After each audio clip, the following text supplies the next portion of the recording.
And hi, this is Tony Duval from Life Masters, and welcome to today's session, the 1 Minute Wisdom. And the subject today is the power of a go mindset, building a growth-oriented mindset for massive real success in every area of your life and business. So we should be together with you for about 50 minutes or so. So let's get started and get you into the revolution of the power of the new mindset. Just a little bit about me. My name is Tony Duval. I am founder of Life Masters and author of Swift Success, the revolutionary new mindset system for moving from whining to winning fast.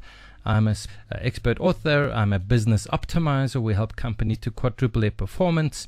I'm a specialist, and my passion is in the field of personal mastery and team transformation. We help organizations do culture shifts using social network analysis.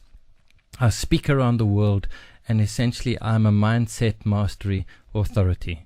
So today I'm going to share with you the wisdom, the knowledge, the insights that I've gained from a variety of sources when I've been doing my research and investigation on packaging and positioning and giving you the tools to transform your staff, your team, and your organization. I just want to set the frame of reference so you know where I come from. And I have this saying, which is, business is a waste of life if it's just about the money. So think about that. How do you approach your business? What is the real vision and meaning and intention of your business? Because we know with the shift in today's consciousness and the shift in the generations that we have in our organizations, it has to be more than just the money and a new car, Ferrari or Learjet for the boss. People want meaning. They want more than just give me the money. Money is a hygiene factor and not a motivating factor. So if you're wanting to increase and sustain performance, it has to go beyond the money factor. So what is it? Whilst you sitting listening to me, what is the number one thing that keeps you awake at night? Think about it. What is the focus that you have that has you concerned, that takes up your time? Is it an overload of information, work, issues with customers and sales, problems with cash flow and collection? Maybe it's staff problems. Staff can be your greatest asset, but they can be your greatest challenge as well. And what about concerns about the future? Certainty, political, organizational, international. So what is it that keeps you awake at night? And maybe have some paper that you can make notes and write down on that piece of paper, what is the main, you might have a few things, what is the number one thing that keeps you awake at night? Second question for you, what is your blind spot? There are three primary blind spots that I see when I'm coaching and facilitating in organizations. One is the leaders are so busy trying to win, to beat, that they have this blind spot in them. The other one is they're too afraid to lose. They're fanatical about competing, but they have this creating the blind spot. And there are others who just come from a perspective of, no, I'm fine, I'm perfect, I'm okay, the problem isn't with me. And so they are too proud to have a look and see that maybe part of their challenge, part of their blind spot is preventing them from seeing what the real issues are in creating an optimized, high-performing organization and team. So why is this all important? Why should you worry about this new growth-oriented go mindset that shifts you from slow to go? Well, the number one thing that I see is change is happening a hang of a lot faster. In years gone by, your strategic time event horizon was sort of 5, 10, 15 years. But today that's down to 5, 10, 15 months. And it's getting faster. Competition is now global. The world is flat.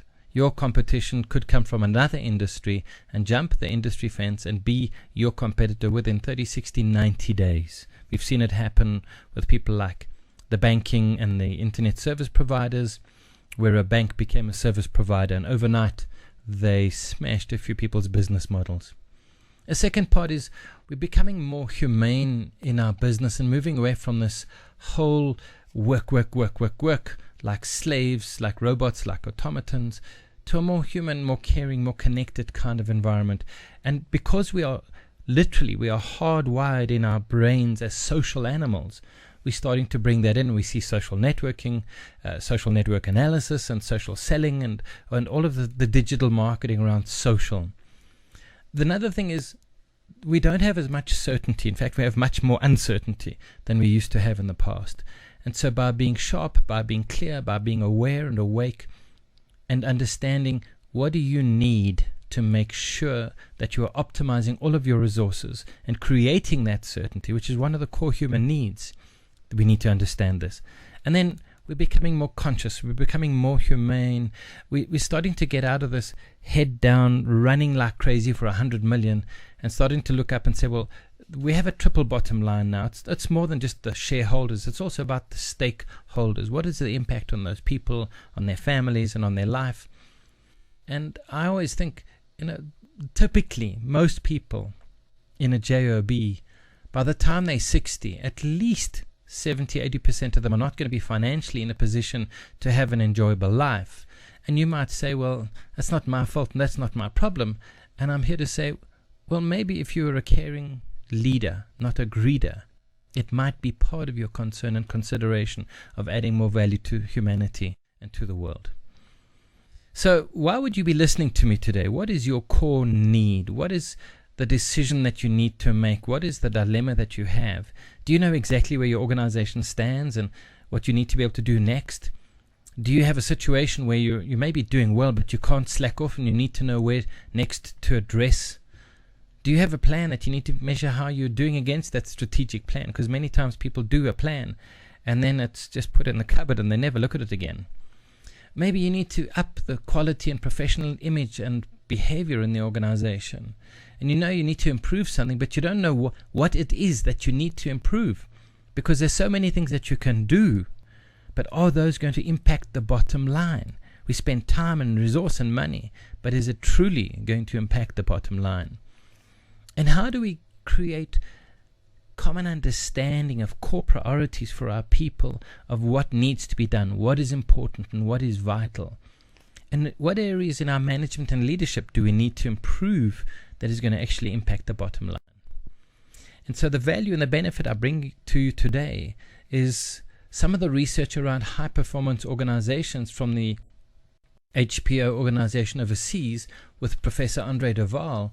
Is I'm able to distill down their research plus research from other organizations in the dimensions of mindset, of leadership, of individuals, and bring you this distilled information that will help you become a high-performing organization.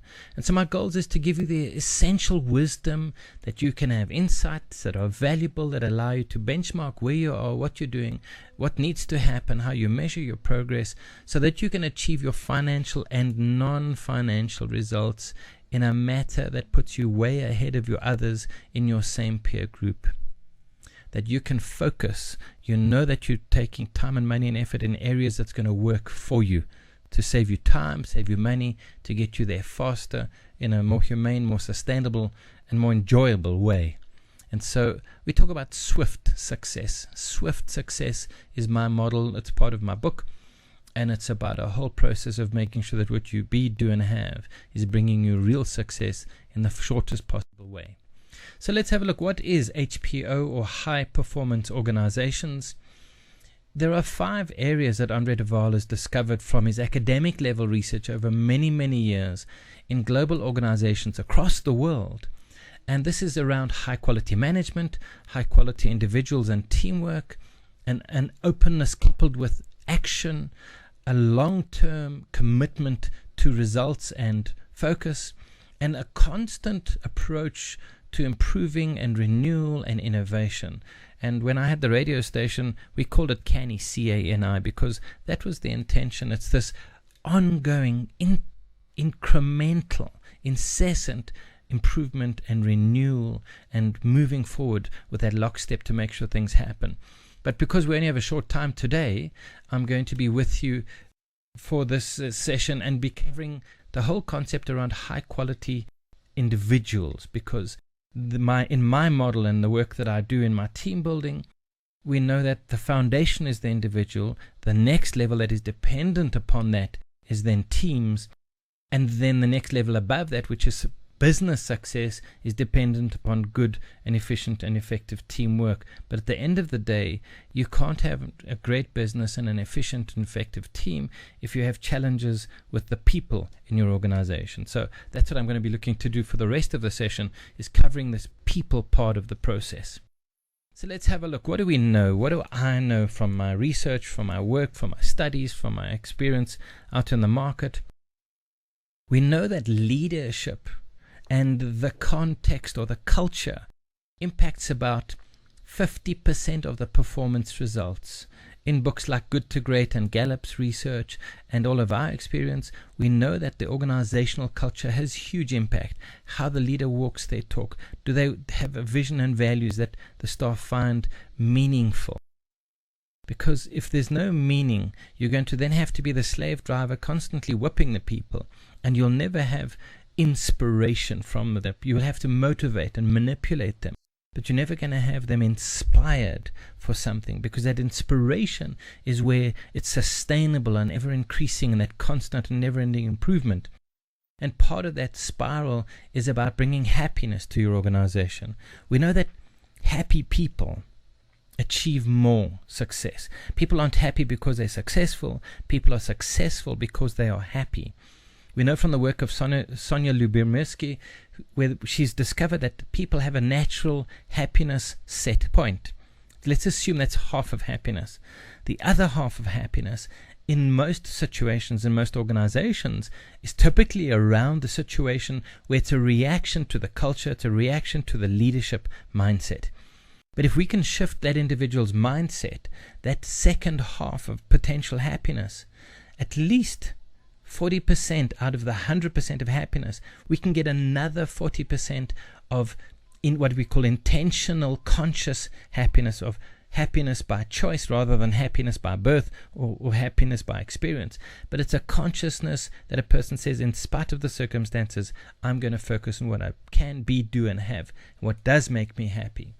And around that, to support that, we know from our model, a Science of Happiness at Work model, that pride and trust and recognition support that. So giving good recognition, creating a space where people can have great pride and trust.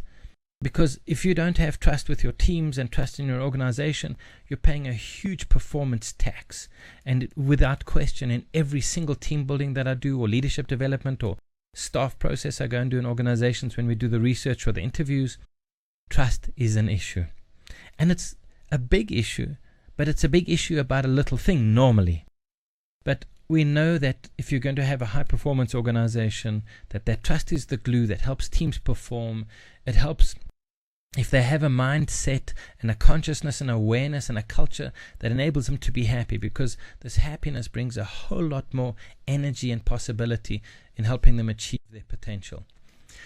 Just to help you understand where I come from, my kind of frame of reference that I have, where I come from, I look at success from 3 levels. Level 1, if you're going to have a team, the individuals themselves need to be efficient, effective, happy, healthy, well-balanced, positive mindset, go mindset, resilient, agile, committed, high-performance individuals. Because those individuals then work together to make up a team. I've come from the background of hockey, and we know from Bruce Lipton's work, Biology of Belief, that 10% of a system controls a system in biology. And if 60% of that 10% are negative or positive, whichever way it is, they have the power to influence and impact. So the reality is 6% of a system controls a system. So you might have, and we know from Gallup's research around the world, that between 15 to 20% of people are engaged and happy and bringing their best with them. And we know that at the other end of disengagement, there's at least same kind of 15-20% of people are disengaged, but they're actively, like a cancer, destroying, undermining. And then the group in the middle, the sort of 65-60%, they just do what it takes to get their salary at the end of the month. So self is the foundation, then the team, And once the team is sorted and balanced and aligned and visioned and energized and empowered with autonomy and mastery, now we start to do the business where we make the money, where we have the meaning, where we create the momentum and the mastery and the magic.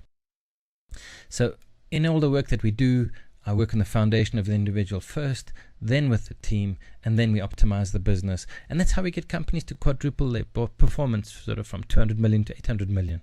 I don't know if you like it, if it would be worthwhile, but it would be a good idea if you wanted to grow your business. And we know from the research that engagement, which is a large part of the focus with Gallup and a lot of people around the world, it's a subset of the science of happiness at work.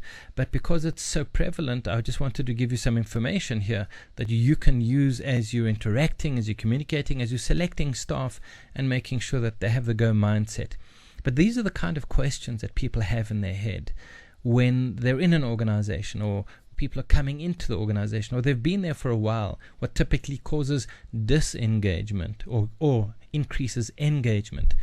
And the one core thing is, do I respect the mission? Does it have meaning for me? Do they have integrity in the methods of what they're doing? Does my boss actually support and advocate for me? Can I wake up in the morning and feel proud of and have meaning from the work that I do? Am I able to use my knowledge, my skills, and my talents in a variety of ways during the day, rather than just cleaning the toilet and pressing 6 on the calculator? Do I feel, and this is the human part of it, unfortunately, we are warm, fuzzy people, and it's the warm way. Do I feel valued, and do I feel appreciated? And this is a perception, and it's situational in how you manage your people. But here's the wisdom.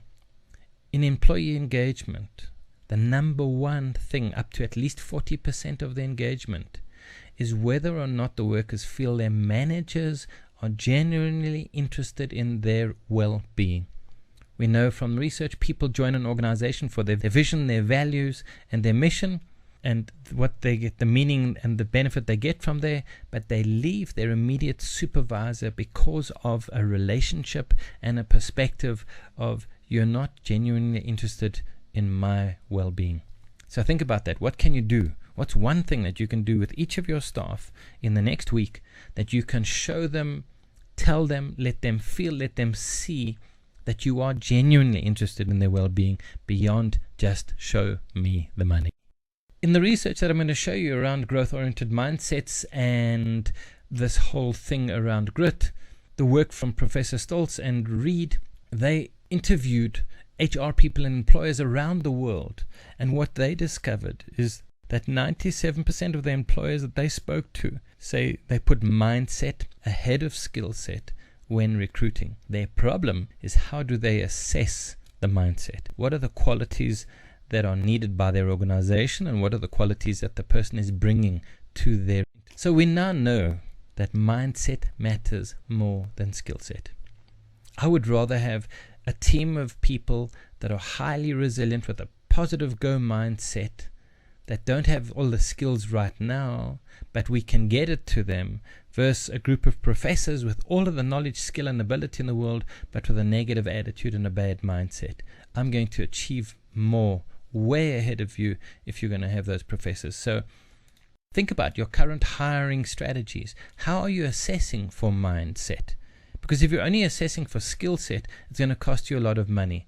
And I think I've got a little bit later, in the UK, they spend close to £4 billion in wrong fit, in replacing staff that are employed that do not fit the organizational culture, they don't have the right mindset. And we don't have the numbers in South Africa, but globally it's big numbers, because people are using old ways of selecting and choosing. So what is the real big goal? So what is the real big goal? Yours, your staff, the people that are working for you, your customers. What is the big goal at the core of their soul? If you look at the very bottom, it's happiness. We want to be happy. It's an ends goal, not a means goal. And so all of the blue blocks are the means goal to get the ends goal.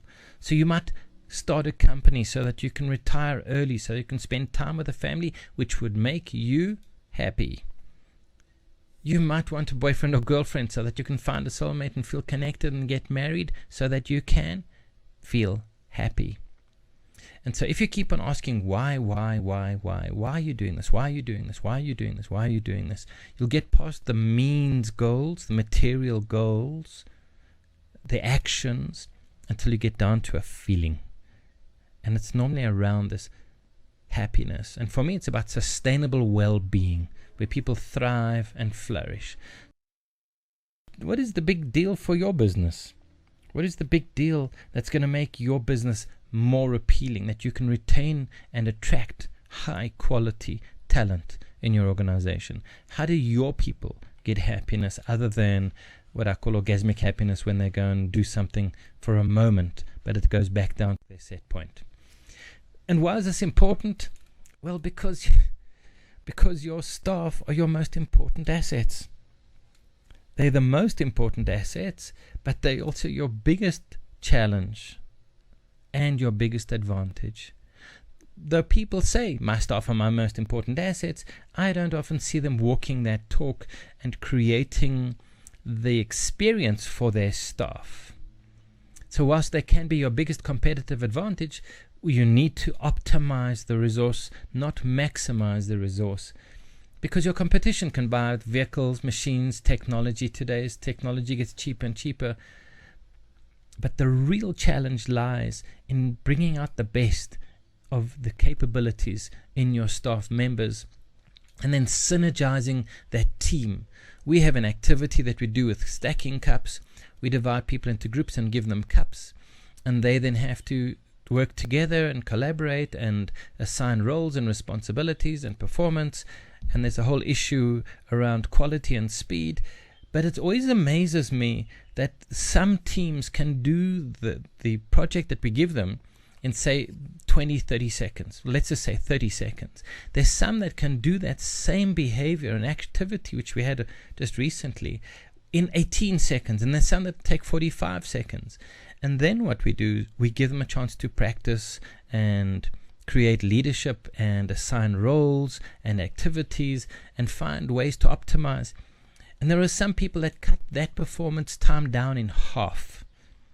And under the pressure of the moment, there are other people that double that time to double what they did initially. And so that is the challenge, is because we're dealing with this warmware, this human that thinks and feels and reacts and has baggage and beliefs and hopes and dreams. As a leader, you have to find a way to optimize this resource. So think about it for a moment. What are the most valuable qualities that you need from your staff? What is the core number one mindset skill, mindset aspect that you would need from your staff members? Make a note of it and see, if you had a magic wand, what is the number one thing that you'd have from them? And then think about some of your staff. How do they rate against that quality? If 10 is ideal, where are they now? And what are one or two things that you can do to start to enhance that quality?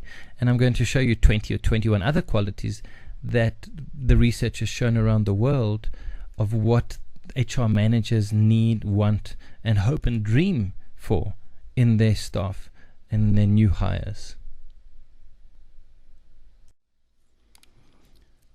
So how do you think your staff are doing with those qualities that you need so vitally? And what is it that you could do to start to transform that on a daily basis? These are the areas from Professor Andre de Waal in his high performance framework that are vital in enhancing and actually impact the bottom line. Are the staff responsible and accountable? Are they able to be inspired? Because quite often you might find people have a mindset and a culture and an environment that it's like pushing wet string uphill and trying to motivate them and manipulate them, and they just cannot be inspired. And we know from the work around our tribal leadership, there are 5 levels of language in an organization. And if you've got one of the lower levels of language that's now part of the culture, it can be very hard to inspire and get them to take action and get traction in any kind of projects. They need to be resilient and flexible and agile. They need the right mindset. You need a complementary team of people to support each other, and then you need them to work incredibly well as a team. These are 5 simple steps, but it can be a nightmare trying to achieve that. And so often I see people coming along to me and saying, please give us a quote. We want to do team building. We want to go and have some fun.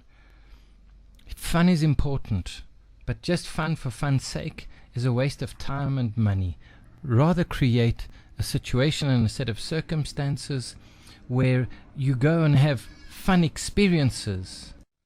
So find a way to have team building that is fun, but it delivers more value around conflict resolution, complementary skills, knowledge, communication, relationships, connection, beyond just the fun part of the process. So let's look at this whole GO. What is GO? GO stands for growth oriented. And we now know from the extensive research that there are 2 ends of the scale. One is you're a fixed mindset person, and the other is you're a growth mindset person, or you're somewhere in between. And this is the amazing work of Professor Carol Dweck.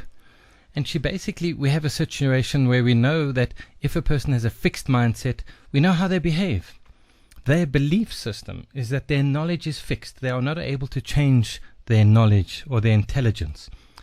And so because of that belief system, they avoid challenges. They give up easily from having some kind of challenges that seem too far out of their capacity to complete without them losing their self-worth and their self-esteem.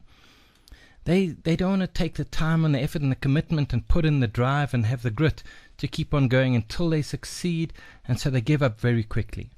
The moment you give them any kind of feedback, they take it as personal. It is criticism, it's undermining, it attacks their self-worth, their self-esteem, and their self-image. And so even though you're saying this is not personal, they will take it personally. And when they're around others, they're constantly comparing themselves to others.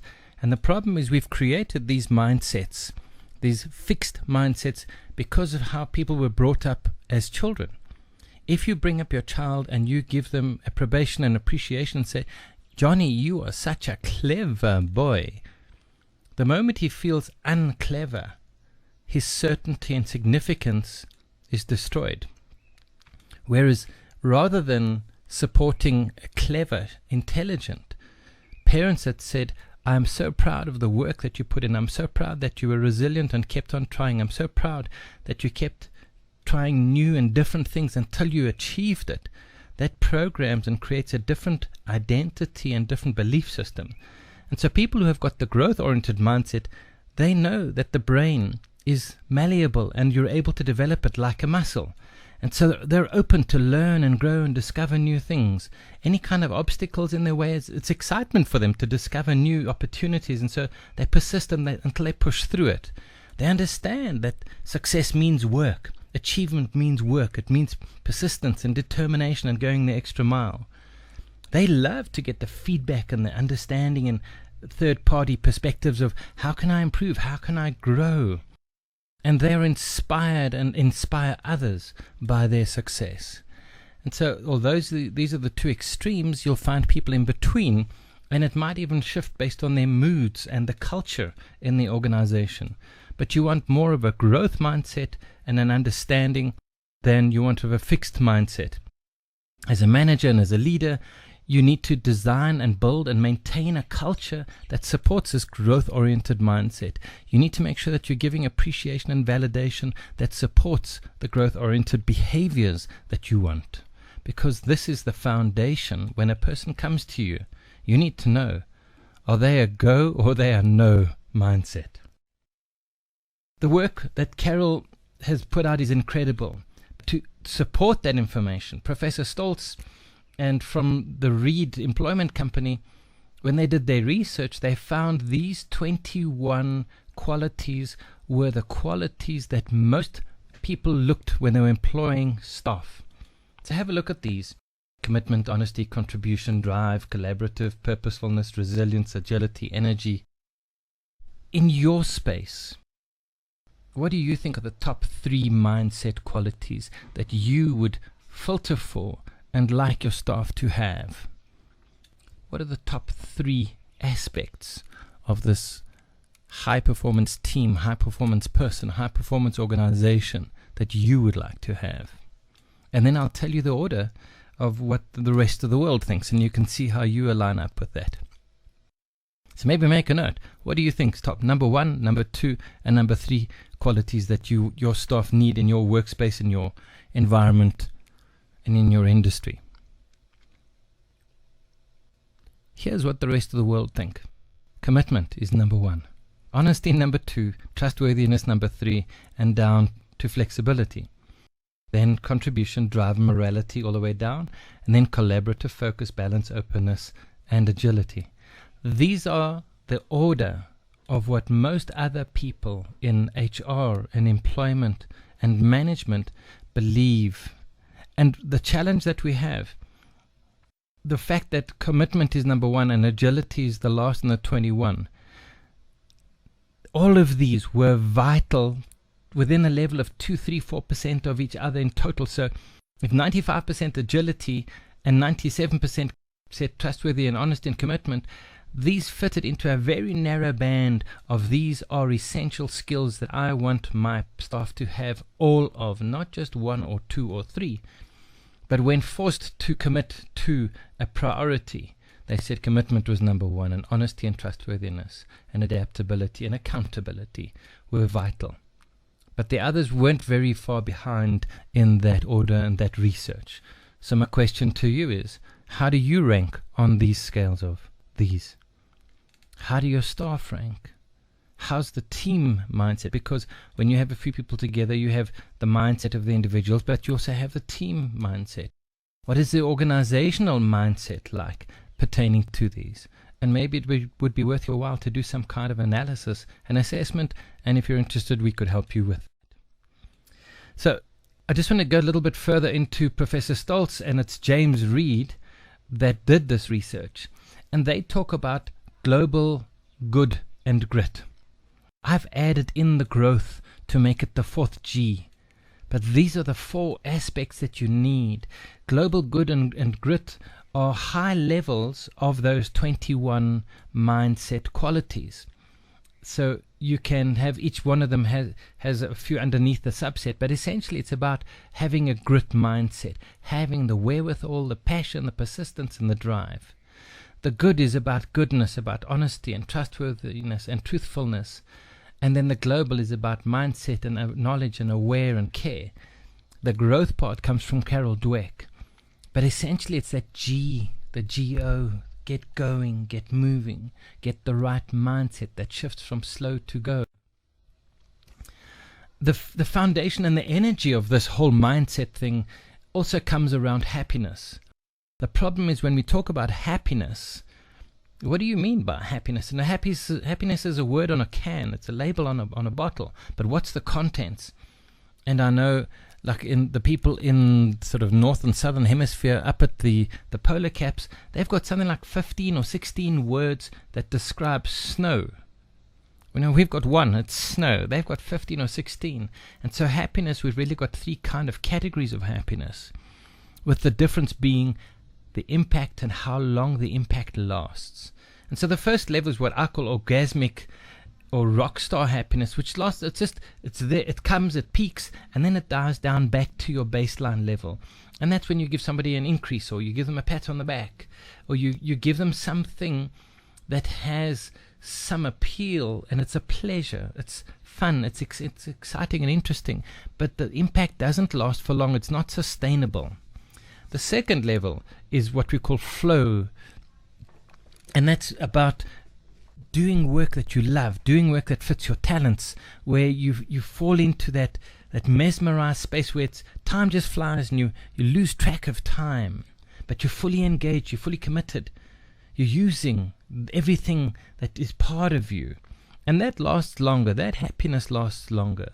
But the real happiness comes from 2 components.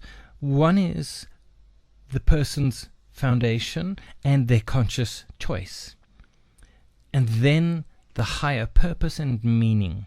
And those put together, when you get that recipe right, the people, the commitment, the energy, the team dynamic, and the results are unbeatable. And that's at the level that we help companies double and triple and quadruple their performance. We help people transform their thinking, feeling, and action. So my challenge to you is, how do you do the same? How do you get this meaning and magic and mastery and mindset to get behind the higher purpose than just the money, just the business part of the process? Because as the new younger generations come in, this is going to be your biggest challenge. And we know that more money doesn't give sustainable happiness. More money does bring happiness to a point, but there is a line where adding another 0 or 2 zeros doesn't change happiness. And we've seen this over and over again. So the real challenge for you now is, how do you herd cats? Because if you've got 100 staff, you're trying to herd cats. And back to the work of Dr. Andre de Waal, they have found that if you are going to optimize your environment, you need to make sure that you have a performance drive in your space, that it's everything that you do, whether it's structurally in the organization, in the strategy, and the responsibilities or the behavioral activities, are all aligned in one direction.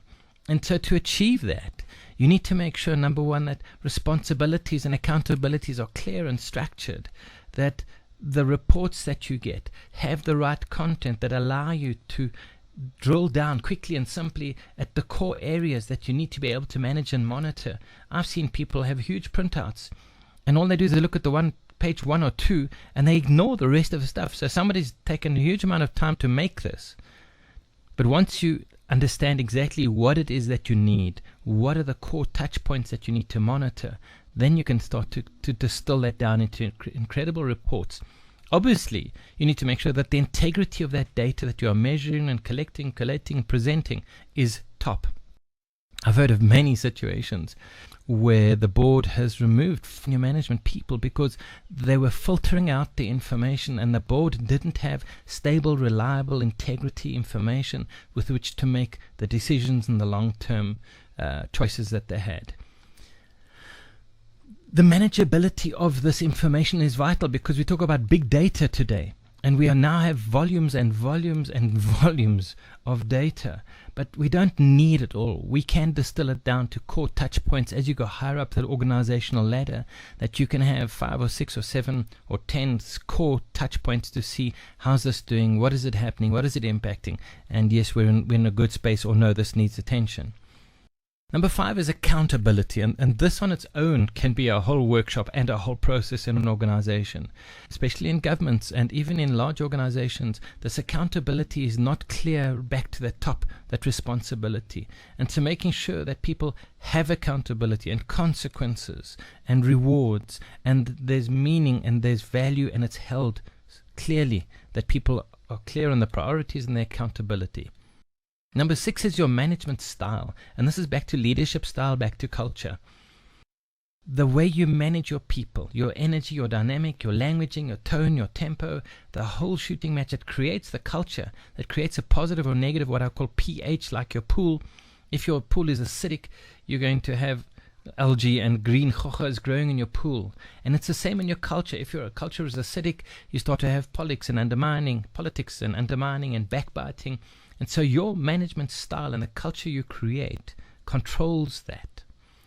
7th, action orientation is so important. So many people talk and talk and talk, but it's not put into behavioral activity where it's clear what's required and how it's measured, managed, and monitored. Communication is vital, and I always see in companies, communication is one direction, whether horizontal or vertical, but it's not clear, it's not bidirectional. It's not monitored, and I know there's research from Stephen Covey that at the executive level, the strategy and what's required doesn't cascade down to the front line, because they know less than 5% of what that strategic vision is, and then reverse upwards. The guys in the executive suites have a less than 5% understanding of the day-to-day challenges that the people at the front line have. And so the challenge of communication is always a big one. Make sure it's clear and it's vital, and people understand and they feed back to you.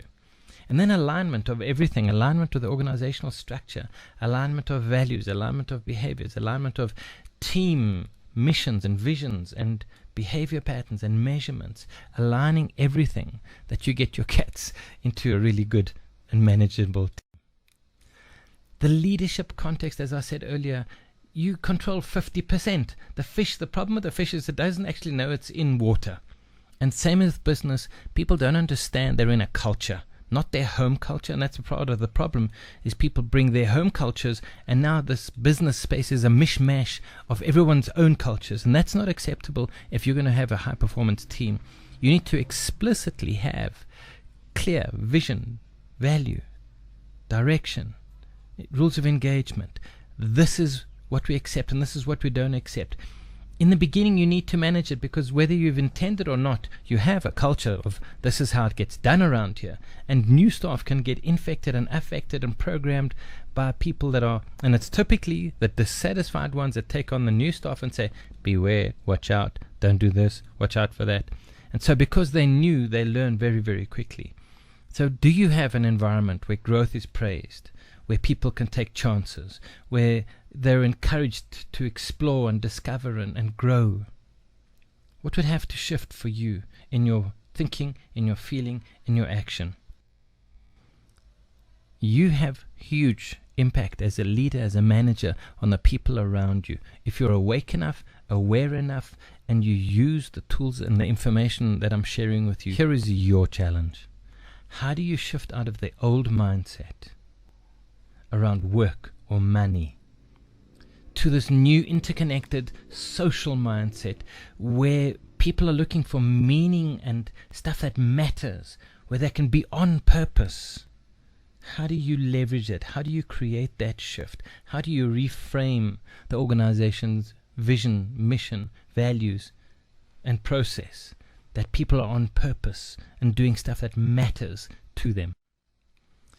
The challenge that you have is letting go of old baggage, letting go of old beliefs, old behaviors, the way it's been done for the last X hundred years, all your old stuff. And that's why I have the bag. It's time to shift. It's time to change. It's time to let go. It's time to re-engineer, re-innovate, and rethink your go mindset. So think about this. Take each one of your staff, or if you're going to be renewing your staff and getting new staff, how do you select for mindset? What kind of process do you put in that selects for mindset and their work ethic? Because they could still have a go mindset and not have a really good work ethic. So you need to be aware of that. How do you understand and get to handle and understand what your culture is? Because by the very fact that you might be the boss, when you're going to go and see the staff, when the boss is away, the mouse will play. When the cat's away, the mouse will play. And so the moment you come back, they're not necessarily going to tell you the truth. So how do you discover what the culture is? Because it could even be department-wise that there are different cultures. And do these new people coming in actually fit the culture and the demeanor and the space that is required there from an energy, attitude, and mindset process? And then do they have the talents and do they have the skills? And like I mentioned earlier, the last figure I just saw recently in the UK is that companies lose $4 billion a year from misplaced people that don't fit in. And it takes them between 12 to 16 months to discover that they are misfit. And there's huge disruption in their organization because of the way they have made their choices based typically on skills. And there are companies like Zappos, I was trying to think of, is yes, you have to make sure that you have the skill set to do the job. But they also want to make sure that you fit the culture and you have the right mindset. You might be an expert with the right skill set, but if you don't have the right mindset and culture fit, they won't take you. And that's how Tony and the team have protected and made sure that they have such an incredible, world-class, high-performance organizational mindset. And if you're a manager, you need to understand this. Whatever actions you are taking, whatever change management decisions and processes you are doing to shift and enhance and improve, the human brain is 3 times more programmed to avoid pain than to move towards pleasure and reward. That's just how it's hardwired. Even if they're conscious, awake, and aware people, the biological hardwiring of the human brain, this is the work of Dave Vidrock, is amazing in the neuroscience. We can now see when something happens and they've got a scan on the brain. The moment you threaten somebody's status or their certainty or their autonomy or their relatedness or fairness, there are parts of the brain that flash. They are unconscious, and these can happen up to 7 seconds before a person is consciously aware of it, and so they're in reaction. So be astute, be smart, be swift. Think about what you're going to do. Think about how it's going to affect the person in one of these SCARF dimensions. And we use this when we're doing our leadership and our team building to help people to become aware themselves so that they can create mastery of their reactions to response, becoming response able rather than just reaction. So here's my challenge for you. We talk about well-being and thriving and flourishing.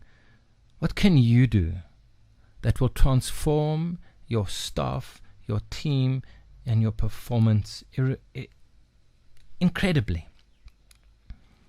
Here's what I would suggest. Like I said to my model in the beginning, number one, do something personal for the person. Give them training, give them coaching, teach them to become conscious and mindful and aware of what Go mindset is and how they master it. Second level, do team building, team development, team dynamics, using processes like appreciative inquiry that are positive, potent processes that are safe, that enhance relationships and connection and communication and innovation and alignment of vision, mission and values and clarity of what are we stopping, what are we starting, what are we continuing. Then you can then move it up to the business level and using appreciative inquiry or blue ocean innovation or any one of the lean processes that you can use or agile processes to say, right, how are we going to optimize our business? But there are little things that you can walk away right now from this session that you can go and do with your staff, with your loved ones, with your family. And the number one is give some kind of recognition or a validation or appreciation. We have a special process we do at the end of most workshops. And without question, there's crying, there's tears and happiness and joy and rebuilding of relationships. What can you do to make your staff feel validated and appreciated and respected? We know that the younger generations are looking for opportunities to grow, not so much the older people like myself necessarily, although I'm a grower, I love it, but that's my mindset. There are other people that are just in the JOB and they don't want anybody to rock the boat. But for those that are interested, that can be inspired to grow daily, to grow themselves, to grow the team, to grow the business.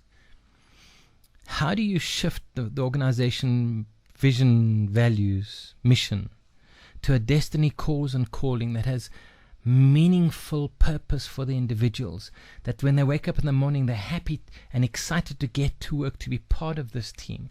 How do you get them involved and participating in meaningful ways that add value, that bring out their talents, that bring out their skills and get them to think and grow and use those Go mindset resources? This is going to be hard for some people. Tell them that you need them, that you care for them, and that you will find ways to support them as part of the organizational family and team. We live in incredible times, and for me, business is a vehicle to uplift people. Profit is a byproduct. If you've got oxygen, you don't care about it. You don't worry about how much more oxygen you've got right now. You breathe. And money is the same thing. If you don't have it, then nothing else matters, and that's all you worry about. But once you've got enough, for those around you that don't have enough, find a way to support, to encourage, to uplift, and to grow them, and to create a platform for them to build a better quality of life as well. I read this somewhere, and I thought, I wish we could have this in business. Because there are many leaders, or greeders rather than leaders, that just treat their staff like a piece of dog poo. And for me, being truly human really means this. It's about connecting, valuing, appreciating, and treating people in a way that uplifts them and validates them. There are going to be people in your organization that you may have employed that wouldn't be able to fit into this kind of environment. But that's because you've now got the wrong fit person. But imagine if being truly human meant that you were treating everybody with care and dignity and respect. The problem is you have to have a free heart. because it knows how to do this. The challenge is most leaders don't necessarily know how to do this. And that's your challenge. I love the sand timer because when you watch the sand running, that is your life, running. What are you doing with it? Are you enjoying it? Do you love it? Do you love what you do? Do you love the people that you're with? Do you love the impact that you have? Or are you a slave of time and a slave of money? Well, you have to make choices. You have to make decisions. You have but one life to live. The reality of life for me is life has to be about more than just the money. I've worked with, coached, facilitated, recovered people who have got gobs of money, but they've had strokes, or they've lost loved ones, or they've had heart attacks and died. But in all of my research and my time with these people, they come to a point at the end of it where they wished they hadn't worked so hard and it hadn't just been about the money. So what is it about then? What is it that makes your soul sing? What is it that would transform your organization into something that's meaningful and masterful for you, for your staff, for your stakeholders, for your customers? What one shift could you take that'll bring the true value of life into the business beyond just the money? Here's the part where if you're serious about success and you want to accelerate your results and you're truly committed to creating a platform and a process and a place for your staff to build a way better life, and I'm assuming that you have enough money at this moment in time, and if you're not, then that is a symptom. And all of these things we've been speaking about are symptoms of situations and circumstances. So here's my offer to you. Do you want to double or quadruple your business, the bottom line, the money, the moolah? Do you want to make more money? 2, do you want to transform your staff's mindsets, attitudes, energies, action, and build them to give them the tools that they can become success gladiators and support and assist you in achieving your goals and dreams and align it with theirs? And you can see from our results, my 3 clients I've listed here. One, we took a government department from 200 million to 800 million, IDT. Another client we took from 30 million to 50 million, a packaging and conference company. And another clothing company, we doubled their sales in 90 days. Now, I don't know for you, doubling your sales, if it's any real consequence in your life. But for many people I know, doubling your sales is more than doubling your profits, because there are ways that we use leverage to optimize that whole process. So if you're interested, you're committed, you're serious. And notice that we went through interested, committed, and serious, because so many people are interested in success, but they don't do much about it. And so they watch TV, they look at things, they're interesting, but they don't do anything about it. If you're committed and serious about transformation of yourself, of your team, of your business, then we'd love to work with you. We've got tools from our Swift Success books, and our workshops, and our team building, and our leadership development, and our social network analysis. We come with a host of tools to show you exactly what you can do. These aren't just some willy-nilly tools. These are academic level tools that have been proven to impact your bottom line, to deeply impact the individuals in your organization. As one person said, it was life-changing for the staff and life-giving for the business. You could have that too. And so here's my offer to you. If you're going to be the best and enhance your staff's grit and build a go mindset to them and understand how to leverage and use the HPO framework, we have a high performance organization diagnostic that you run through, and it then shows you where you need to focus your attention. If you want to bring more happiness, more resourcefulness, and create a better place to work for people, then get hold of us. If you want me to come and run this in your organization for a group, we're happy to negotiate and create a win-win that is fair for all of us. But if you're going to make $1 million, I'm not expecting $1 million back from you, but I'm expecting a fair and reasonable share. So if you're serious and committed to transforming your slow-to-go mindsets, we're the ones that can help you. We can get to the core of the information, we can package a process and a system, and we can support you step by step to transforming your individual, your teams, and your business.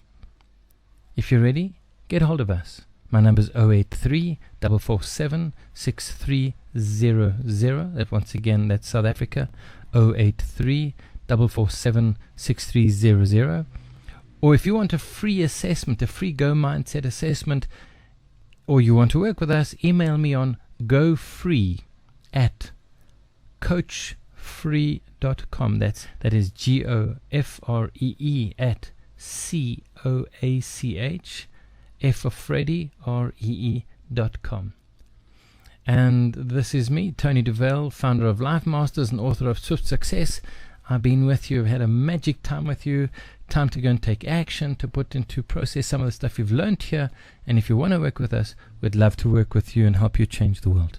Namaste, and we'll speak to you soon. Goodbye. You can find more information about me on www.lifemasters.co.za.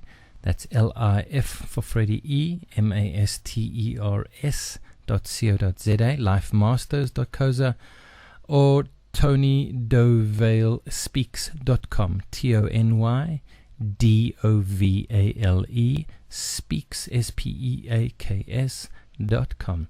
Just search for me, Tony DeVale, on Google, and you'll get me. Thanks. Been great to be with you. Bye.